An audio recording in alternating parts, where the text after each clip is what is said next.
রাজধানীর এক ব্যস্ত ট্রাফিক সিগন্যালে লাল বাতিতে থেমেছিল গাড়ির সারি। সেই গাড়ির মধ্যেই ছিল বাংলাদেশের প্রধানমন্ত্রী তারেক রহমানের গাড়ি। ঠিক তখনই কয়েকজন ভিক্ষুক ও পথশিশু ধীরে ধীরে গাড়িটির পাশে এসে দাঁড়ায়।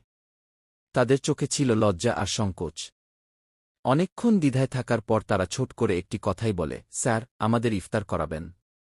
গাড়ির ভেতরে বসে থাকা তারেক রহমান প্রথমে কিছুক্ষণ চুপচাপ তাদের দিকে তাকিয়ে থাকেন।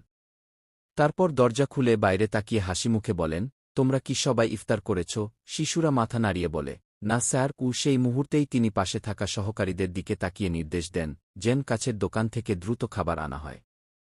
কিছুক্ষণের মধ্যেই খেজুর, পানি, ফল আর ইফতারের নানা খাবার এনে সেই শিশুদের হাতে তুলে দেওয়া হয়। পথশিশুরা অবাক হয়ে একে অপরের দিকে তাকাতে থাকে।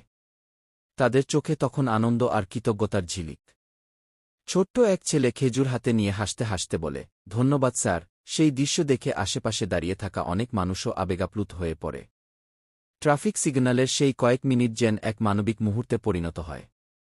গাড়ির কাচের ভেতর থেকে নয়, বরং কাছে এসে তাদের কথা শোনা, এই আচরণটাই সবার মন ছুঁয়ে যায়। এরপর সবুজ বাতি জ্বলে ওঠে, গাড়িগুলো আবার চলতে শুরু করে। কিন্তু সেই কয়েক মিনিটের ঘটনা সেখানে উপস্থিত অনেক মানুষের মনে গভীর ছাপ রেখে যায়। কারণ কখনো কখনো ছোট একটি সহানুভূতির মুহূর্ত অনেক বড় আনন্দ এনে দিতে পারে।